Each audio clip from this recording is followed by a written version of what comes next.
Hi, Zenia. Congratulations on your new role in One of Us is Lying. So, can you tell us more about your character and how did you bag this part, Kelly Moore?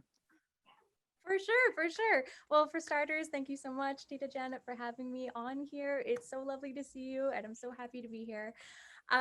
So a bit about One of Us is Lying. I'm playing a character named Keely, and she's essentially the girlfriend of one of the main characters. His name is Cooper. He's a baseball player, he's an athlete, and they're in the same high school. And essentially, there's a lot of secrets going on, and there's a lot of things that are people that are trying to out a lot of secrets, and there's a lot of drama, there's some action.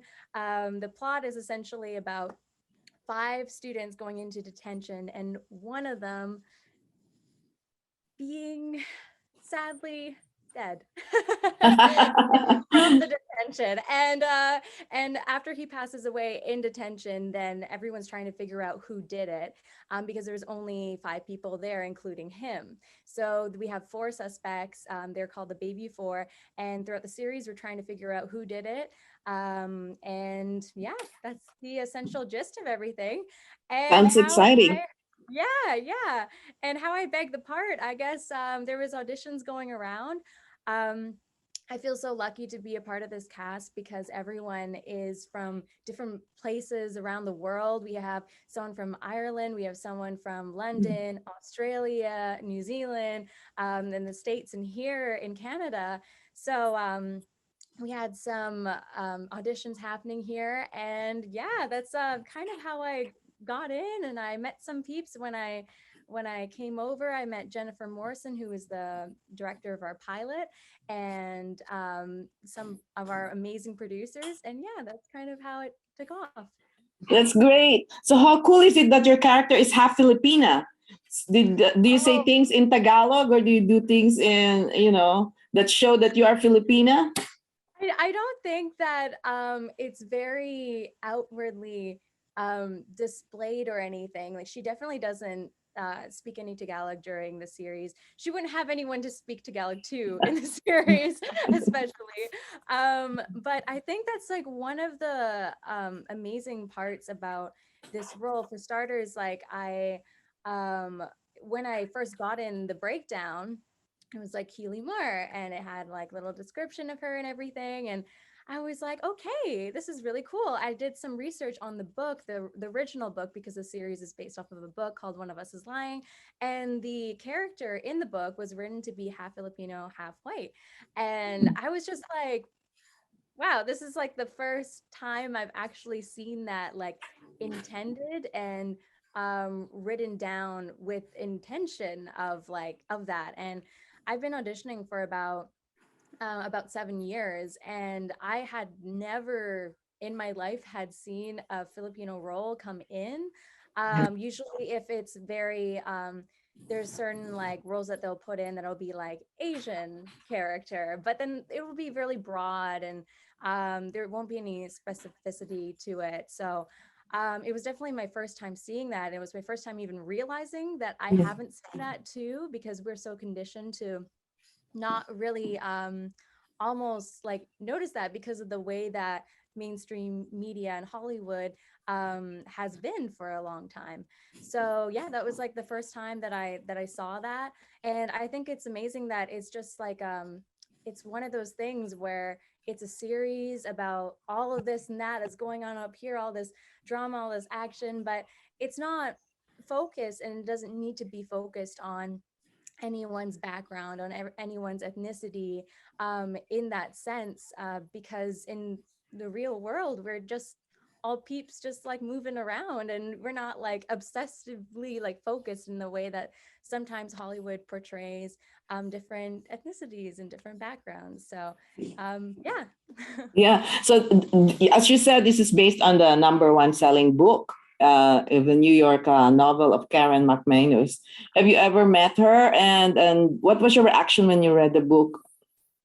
Yeah, for sure. I did meet her in Vancouver. We shot most of the pilot in Vancouver, and she came over and she hung out on set, and she said hi to everyone. She met everyone, and that was like super cool. I was like, damn, this is like it's always crazy to read, like to meet the writer, because they're always like that person that has made this whole universe and made these characters one by one, and it's essentially the reason why any of us are here. So it was so nice meeting her. She's so lovely, Karen, so nice. She's so nice to us. She'll send us like messages like of like so much positivity and encouragement. She's so so kind.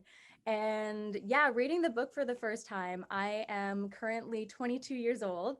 I read the book when I was 19, 20, I believe. Mm. And I it's a young adult teen fiction, but I still like love reading that kind of stuff. So when I read it, I was like, damn, I was like page flipping and everything. Like I Mhm. think it's really great in the book because she goes through every part of the book through a different character's lens, and I think that's just like so fun to read. So yeah, I it was great. Yeah. That's great. So you mentioned you filmed in Toronto, in Canada, right? And but you also filmed in Auckland, New Zealand. So how was that filming in another country and being away from your family? What adjustments did you make? For sure. Well, New Zealand was beautiful to start off with. It was so exciting. It was such an adventure. There was so many different places that we went and that we visited. Like when we weren't on set, we were like trying to go around and see what we could, like glowworm caves. And some of us went to Hobbiton, some of us didn't quite have the time before lockdown. Or, um, but it was super fun. It was super fun, but I did indeed, like I really did miss my family. I missed my home. I missed my friends. I missed like everyone and everything here. It's the longest time that I've ever had been away from home. So to be over there all by myself for that long of a time and like having to adjust in that new life and new world was pretty different for me. Like I had never done that before. So that was difficult indeed, because it's just like, you miss everyone, you miss your family. And I'm pretty sure everyone there pretty much did. But we had lots of fun, and we made our makeshift family of the One of Us is Lying team, like the cast, the crew, everyone. Like we made our own family there. So it was really nice that way. And how was that? How was it having a love interest in the show? Like talk about Cooper, who's played by Chibukem Uche. How do you pronounce that name? Chibuikem Uche. I hope Yeah. that I said that right. If Chip's watching this, he will be like, Zenia, no, absolutely not. What have I told you? We all call him Chip though on that. Yeah, I mean, it's as we can see in the book. Oh my gosh, I don't want to say too much because i Yeah. might i might give something away, but I let's just say that we're not the usual couple. We're not the Okay. normal couple. So whatever that means to everyone, you gotta tune in and find out. Yeah. Why not? Even their relationship, like I'm thinking of anything to say here, and everything's just a landmine. Like I'm Yeah. not sure Okay. what we can tap into. So while you were there, the pandemic happened and the lockdown. Talk about how the adjustments were and the protocols that you had to follow while filming. Yeah, for sure. Well, for starters, in the first couple months, we were there for 5 months, and pretty much for 4.5 months that I was there for, it was absolutely normal. There was no COVID, like no COVID cases anywhere in the country. It's an island, so like they were very isolated, and we were able to live every day as if it was a normal day. There's no masks. They had different COVID tracing apps, so you would kind of sign in before you go into places, and it goes and tracks where you are and everything. But besides that, on daily life, it was pretty much normal. And it was just on set because our production is American. They had certain COVID rules that we had to stand by. So even though the cast doesn't have to wear masks because we have makeup and this and that, like all the crew had to wear masks, and there were still like COVID protocols, and we still had to get tested once in a while. But yeah, that was most of it, which was really really great. And really, we were really lucky, honestly, to be able to live without COVID in like La La Land for about like 4.5 months. It was great. And then we were only 3 days away from wrapping. We had 3 days left to shoot. And then all of a sudden, the first COVID case came and made its way into New Zealand, and we had to lock down on the day of. And the 1 week lockdown turned into 2 weeks, which turned into more weeks. But by that point, we finally already flew back home and readjusted to film in Toronto for the rest of the days. Yeah. Yeah. So you're also known for your roles in Supernatural and Date My Dad. What are your other dream roles?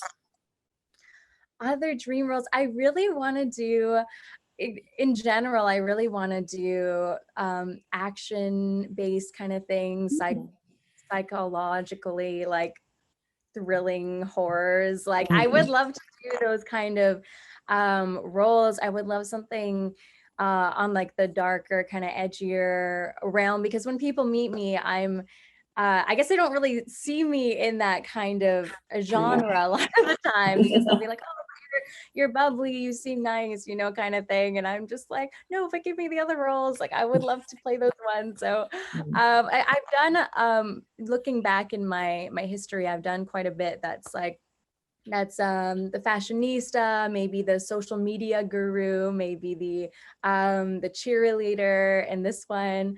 So yeah, I'm definitely looking forward to more. Yeah. Great. So when did you decide to become an actress? I know you're also a singer and a songwriter. So talk about when you decided I want to act.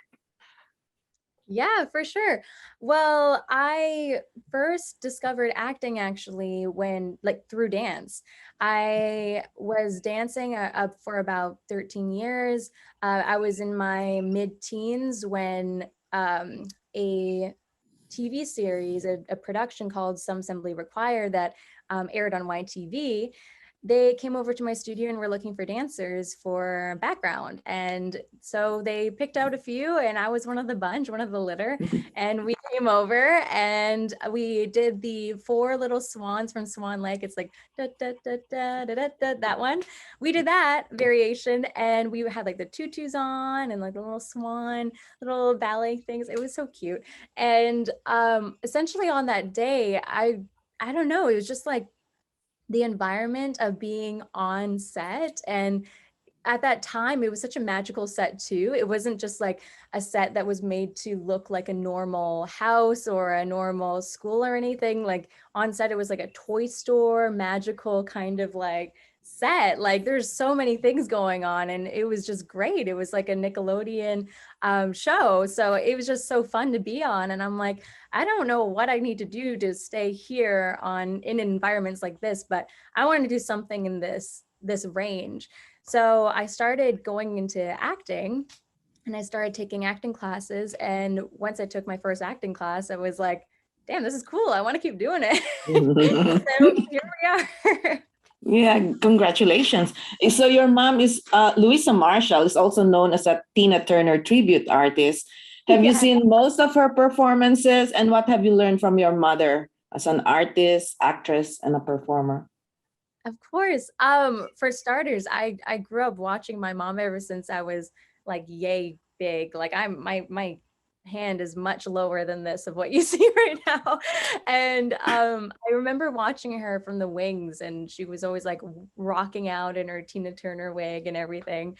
And I feel like just growing up watching her, I've learned so much about making other people happy through song, through music, um, through performing. For her, it's very much not a selfish endeavor of music. For her, when she sings music to the audience, she does it to make other people happy. She does it to spread joy. And I can see when I watched her that, like, every time I watch her and I look out into the audience, there's so many smiling faces. If you weren't smiling before you went into that room, then you were certainly smiling and having a good time now. And for her, like, that's one of her biggest superpowers, is to make people happy. And that's how she does it by. So that is something huge that I learned from her. Yeah. I like the superpower. And so, Superpower. Grumpy people into happy people. Great. and your dad is also a musician. What gems of wisdom has your dad given to you? And what's his superpower? My dad's superpower. Oh my gosh. He's a very great businessman. He's very great with handling so many business ventures, and he is the reason why we perform anywhere in general. Like, he always books the gigs, he always finds everything. I think for him, one of his superpowers is going forward no matter what. Like, he always like sets his sights on something, and once he does, then there's like nothing else that can sway him. Like, he's going to make that goal happen. Like, he's going to put on that show. We're going to go here on the map. Like, it's very much like, if there's something that he wants to do, there's somewhere that he wants the show to go, or something that he wants the show to have, like, it's gonna happen. And I think that think it and then make it happen mindset is really his superpower. Yeah. So, how do you see yourself 5 years from now? 5 years from now, I'm really hoping to see myself with more music out. I'm wanting maybe a couple albums out by then. Right now, I'm working on my first EP. I already have 2 singles out, "Ain't Like You" and "Heaven and Hell." So I would really love to see that. Hopefully, COVID will be a thing of the past by that point. So hopefully, maybe touring and all of that jazz. And I can only hope to see what else the acting industry might have as well. I think it's always a bit of a roll of the dice with both industries of acting and music. But with music, I guess there is some sense of being able to, because I'm a singer-songwriter, I'm able to make my own things. Even if it's not successful, I'm gonna still be making it in my corner. But there's definitely a bit of a roll of the dice in acting, in order just to be able to act in the first place. So I'm really hoping that I'll be able to get the opportunity to keep doing what I do. Yeah. That's great. And what would you advise young girls who want to follow your footsteps and be involved in Hollywood and music? For sure, for sure. For starters, make sure that you really love it. This industry, both industries, music and acting, like, they take a lot of perseverance. It's quite often a lot of no's just to get to a single yes. And you got to make sure that you are taking care of yourself and that you believe in yourself along that journey, and that no matter what happens, no matter how many people say no, no matter how many doors shut on your face, like, that you keep on going for it. If this is something that you want, you keep on taking care of yourself along the way. You don't let what other people say in the industry affect your mental health and how you perceive yourself.